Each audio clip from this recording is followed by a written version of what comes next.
seja muito bem-vindo, você que já nos acompanha. E para quem está chegando agora, eu sou a doutora Trícia Jorge e este é o 7º episódio da série Primeiros Socorros, o que fazer enquanto o socorro está a caminho. Hoje nós vamos falar sobre temperaturas ambientes. E existe coisas para fazer que o leigo pode fazer em casa para melhorar ou mesmo evitar problemas durante temperaturas muito frias ou muito quentes? Tem sim. Tem várias medidas muito simples que nós podemos tomar nas nossas famílias que ajudam muito a evitar maiores problemas, principalmente com aquelas vidas mais frágeis que a gente sempre fala. Algumas medidas não são para você que está em plena saúde, e sim para crianças e idosos com saúde mais frágil ou pessoas que já têm uma condição de saúde bastante complicada por doenças crônicas. Então esse recado vai para você. Assista até o final, porque nós vamos falar sobre medidas muito simples e sobre internação, que vai ficar lá para o final, que é uma situação bastante grave e que apenas o leigo pode fazer alguma coisa bem diferente para ajudar essa pessoa, porque realmente não dá tempo do socorro chegar para ajudar. Fica aí, a gente já vai começar. Dias frios. Antes da gente falar sobre dias frios, vai uma curiosidade, e é uma curiosidade com bastante funcionabilidade também, é bastante funcional. Qual é a parte do corpo que a gente perde mais calor? É a cabeça. Então, em dias frios, principalmente em bebês e idosos acamados ou pessoas acamadas, é muito importante que você use uma touca para evitar que a pessoa perca mais calor pela cabeça. O contrário também é verdadeiro. Em dias muito quentes, é bom deixar essas regiões descobertas para esse corpo ficar um pouco mais fresco, se arrefecer melhor. E essa dica, reforçando, vai para quem? Sempre para as extremidades da vida. Pessoas já acamadas tendem a sentir mais frio, ou bebês muito novinhos também precisam ser bastante protegidos do frio. E por quê? Os dois extremos. O bebê ele ainda não tem o sistema regulatório dele muito afinado. Pelo outro lado, o idoso já tem um sistema regulatório bastante esgotado e não consegue dar conta de regular. Lembrando que para fazer essa regulagem, esses corpos gastam energia. Então precisa de muita energia para produzir calor no corpo, para compensar esse frio externo que vem. E isso tem algumas consequências que a gente já vai ver, que a gente precisa tomar cuidado. Eu não sei se você sabe, mas em dias frios nós temos mais situações de afecção cardiovascular. O que é isso? Casos de infarto e casos de AVC, o popular derrame. Por quê? O sangue tende a ficar mais viscoso, mais denso. Um sangue mais denso tende a correr com mais dificuldade em vasos que já estão pressionados, contraídos por causa do frio. Isso abre espaço para lembrar, antes a gente já tinha conversado que esse corpo já está fornecendo mais energia para conseguir compensar o frio externo, e a gente já está falando sobre corpos já com dificuldade de controlar a vida e a própria doença, ou são corpos muito bebês que ainda não conseguem regular esse centro de temperatura com muita facilidade. Quando vem essa sobrecarga do sangue ficar mais denso, mais grosso, dentro de um vaso já contraído pelo frio, a gente tem uma dificuldade desse sangue correr. Por isso, as mãos ficam frias, os pés ficam frios. Então, além da cabeça, é muito importante usar luvas e meias. Quais são as outras medidas que a gente consegue fazer? Coisas simples para a gente manter esse corpo aquecido. Muita gente ainda não se deu conta, mas uma medida muito simples para aquecer camas e bercinhos é colocar um cobertor em cima do colchão e depois em cima desse cobertor o lençol. Isso é uma medida muito simples que mantém essa cama muito mais aquecida, lembrando que isso serve para corpos que já estão com certa dificuldade em se manter, ok? Vai servir para você? Sim, uma vez ou outra sim, mas não é o foco dos primeiros socorros. Quais são as outras medidas que a gente pode fazer? Em dias frios, nós tendemos a ficar mais encolhido. Quando a gente está com frio, a gente se encolhe. Isso é natural. Só que, ao contrário, nós deveríamos nos exercitar, fazer mais alguma atividade. Lembra que a gente já está com sangue mais viscoso, um dia mais frio, com vaso mais constricto, a gente precisa produzir calor. Então, você fazendo o movimento, esse corpo vai se aquecer com mais facilidade. Precisa fazer uma maratona? Não, mas uma caminhada ou algum tipo de movimento para quem já tem alguma restrição ajuda muito. Pode também ser substituído por massagens em pessoas acamadas que não têm possibilidade de locomoção. O que mais a gente pode fazer? Lembrando ainda, hidratação. A gente precisa tomar mais água durante o período de inverno, porque acaba que o corpo perde muito líquido durante a respiração. Se não é muito agradável tomar bebidas frias nessa época, a gente pode lançar mão de chás. Lembrando, não é qualquer chá. A gente tem chás estimulantes e chás calmantes. Não convém dar chás muito estimulantes, tipo gengibre, cravo, canela, para pessoas de muita idade que pode acelerar a frequência cardíaca ou pode até mesmo elevar a pressão alta se a pessoa for mais sensível a eles. Mas podemos lançar mão de chás menos densos ou mesmo calmantes. Por exemplo, chá de camomila, erva doce ou algum outro que você queira, em grande quantidade, porque lembrando que a gente vai usar o calor do chá para aquecer e também o líquido como hidratação. Outra coisa que nós precisamos nos atentar é o ambiente. Em geral, no frio, a gente fecha tudo, isso é natural, também faço isso. Mas nós temos que lembrar que se dentro desse ambiente tiver pessoas com a saúde mais frágil, tipo idosos ou crianças, nós devemos sempre nos atentar a manter esse ambiente ventilado assim que possível. É muito importante que esse ar circule e, mais importante ainda, se você tiver com algum sintoma gripal, não permaneça no mesmo ambiente e que tenha uma pessoa acamada ou um bebê muito novo. Isso é muito importante, porque esse ar acumulado também acumula os vírus que estão ali circulando e é muito mais fácil propagar uma doença em local fechado. Então, se tiver frio, é necessário que em algum horário do dia você faça esse ambiente entrar ar, circular esse ar, e o uso de máscara também é bastante importante. Lembra da máscara da época do Covid? Se você tem algum sintoma respiratório, você está em dúvida se é alergia ou é gripe ou é resfriado, não importa.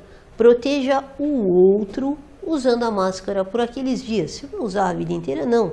Mas naqueles dias que você tiver com algum sintoma gripal, é muito importante em respeito ao outro que está na sua casa, que está no seu convívio, que você se proteja protegendo o outro também. Combinado?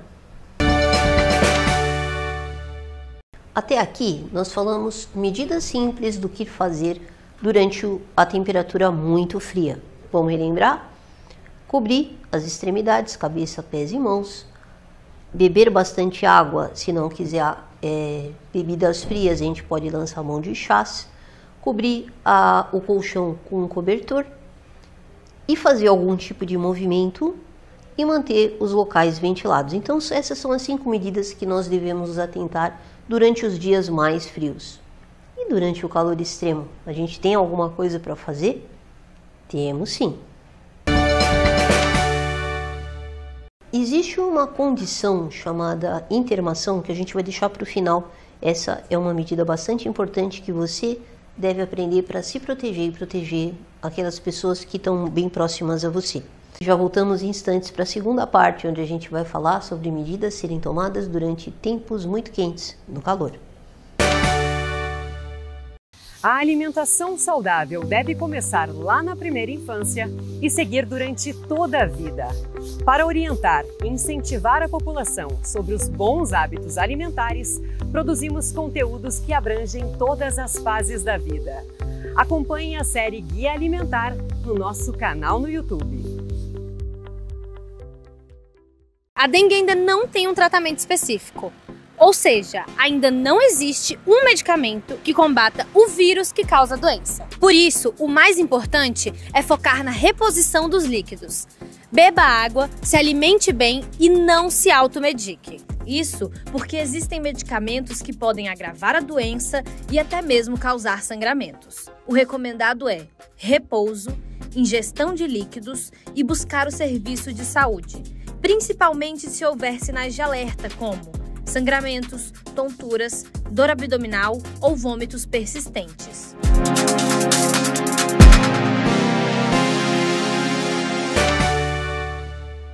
Já falamos sobre medidas a serem tomadas durante tempo frio, agora vamos falar sobre o calor. Mas quais são as medidas mais simples que a gente deve ter durante dias mais quentes? Parece óbvio, mas a gente tem muito chamado no 192 e 193 a respeito de pessoas idosas que se expõem ao calor no horário mais quente do dia. Parece óbvio, mas precisa ser dito. Vamos evitar expor ao sol, expor a locais muito quentes em atividades que possam ser prorrogadas, postergadas para um dia mais fresco. Por exemplo, ir no mercado. Então, tá um dia muito quente, você já faz algum tratamento, não existe uma medida premente muito importante para você se expor ao sol numa caminhada até algum lugar? Evite esse horário mais quente, deixe isso para um horário mais fresco do dia. Também expor bebês, crianças muito novinhas a dias muito quentes, elas tendem a desidratar muito rápido e isso é muito grave. Muitas vezes você só vai perceber quando o bebê já está descompensando ou já está desidratando, quando você chega a algum lugar. Você põe o bebê no carrinho, sai com o bebê andando naquele sol forte, mesmo que ele esteja coberto ali na sombra, o ambiente é muito quente. Até você parar num determinado lugar, digamos que você fez uma caminhada aí de 30, 40 minutos, foi o tempo que a criança desidratou. Ela vai ficar mais quietinha e você não vai perceber que aquele bebê está indo para uma desidratação grave. Então é muito importante que evite caminhadas desnecessárias. Existem certas ocasiões que isso vai precisar ser feito. A gente entende, mas o recado é se pode postergar, postergue. Se pode ir um outro horário, dê preferência em dias quentes para usar as primeiras horas do dia mais fresco ou as últimas horas do dia também no horário mais fresco. A outra condição parece óbvia, se expor ao sol precisa de proteção na pele. Então, usar protetor solar é muito importante, principalmente em bebês, em crianças menores. A hidratação é tão importante que isso é bastante corriqueiro de se falar, mas é muito... faz muita diferença você lembrar de se hidratar. É muito comum a gente só lembrar de beber água quando a gente está com muita sede. E serve a Coca-Cola? Serve, mas não é o ideal. O ideal é que você use realmente água em grande quantidade, chás ou sucos de frutas e verduras naturais. Esse é o ideal. Existe uma condição muito importante que eu preciso que você entenda. Se tiver alguma dúvida, você deixa nos comentários, mande a pergunta para a gente responder depois. Mas é necessário que você entenda. Existe uma combinação muito importante durante dias muito quentes que leva a uma condição chamada intermação. O que é a intermação? É a combinação de vários fatores ao mesmo tempo. Um dia muito quente, uma pessoa num local abafado, sem ventilação, e fazendo alguma atividade física que leve ao aquecimento desse corpo. Então vamos lá, o dia já está quente, a pessoa já está no ambiente sem ventilação e muito abafado e fazendo algum tipo de atividade. Isso lembra alguma coisa? Atividades muitas vezes, atividades físicas ou mesmo de trabalho, ou alguma coisa que você esteja fazendo na sua própria casa. Cuidado com essa combinação. Isso pode elevar a temperatura do corpo a situações, a condições muito altas, porque você já tem a temperatura do dia, que já deixa seu corpo bastante aquecido. Você já está num lugar abafado, que tende a evitar que esse calor que está no seu corpo expanda para esse ambiente, porque ele está mais quente, então ele traz mais calor para esse corpo em vez de receber. Ainda junta a terceira condição de você estar fazendo atividade física. Quando você está fazendo alguma atividade física, algum esforço físico, seu corpo aquece, a gente fica aquecido, a gente transpira. Com essas três condições de aquecimento em cima do corpo, pode acontecer desse corpo perder a sensibilidade dos sensores de termorregulação por alguns minutos. O que acontece?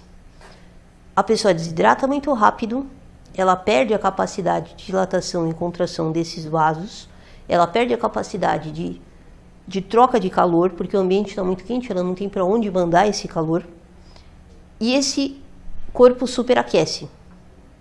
Essa pessoa muitas vezes vai ter uma queixada de sede intensa, não raro elas sentem frio. Se tocar na pele delas, elas estão frias. Elas vão se queixar de sensação de tontura, a visão turva ou nublada, ou vertigem, ou algumas vezes até mesmo desmaio. O que fazer? Traga essa pessoa para um ambiente fresco, ventilado. Precisa ser um ambiente gelado? Não necessariamente. Mas traga para um ambiente ventilado. Se tiver algum local que esteja com ar-condicionado, melhor. Você pode molhar esse corpo com um copo de água ou, se for disponível, se tiver disponível, chuveiro frio. Lave, molhe bastante esse corpo ou aplique compressas em punhos, pescoço, nuca, virilhas, que é onde os vasos estão mais expostos. Se você olhar em você mesmo, é onde ele fica mais exposto. O que a gente está tentando fazer? Resfriar mesmo esse corpo, para que ele consiga se termorregular outra vez. Então, oferecer água também é uma coisa muito importante, mas a pessoa não raro vai estar meio enjoada se já não estiver vomitando. Então, ofereça água aos poucos. Ela não precisa tomar um monte de água de uma vez. Precisa ser água com sais ou Gatorade ou algo parecido com isso? Não necessariamente. A ideia inicial aqui, a medida que você leigo pode fazer antes do socorro chegar, que é o que vai fazer toda a diferença para a sobrevivência desse corpo, é resfriar a pessoa. Então, tire roupas aquecidas, tire roupas mais quentes, ambiente fresco, água para beber e água para molhar. Se tiver disponível, lavar esse corpo para ajudar a troca de calor. Essa é uma medida muito importante, que parece uma coisa muito simples, meio tola muitas vezes, mas vocês não fazem a ideia da quantidade de pessoas que podem sobreviver com essas medidas simples, que de outra forma, se fosse esperar o socorro chegar, esse centro termorregulador já estaria tão danificado que não haveria chance de sobrevivência. Então é muito importante que você tome essas primeiras medidas assim que você observar a pessoa numa condição dessa. Exposta ao calor, temperatura ambiente, desidratada, sem ingesta de água e fazendo algum tipo de atividade física. Lembre-se de salvar esse vídeo e compartilhar com as pessoas que são do seu convívio. Essas são medidas de primeiros socorros que valem para todos usarem. Você pode compartilhar ou usar esse vídeo para seu próprio treinamento ou treinar as pessoas que estão no seu convívio também. Isso é muito importante porque quanto mais pessoas estiverem treinadas, mais a sociedade em geral está segura. Então aprenda você, compartilhe com quem você ama, para que todos nós estejamos mais seguros. A gente nunca sabe quem vai ser o próximo a precisar de ajuda e nós precisamos estar treinados para poder nos ajudar também. Então, esse foi a nossa edição de hoje. Espero que você tenha gostado e até a próxima.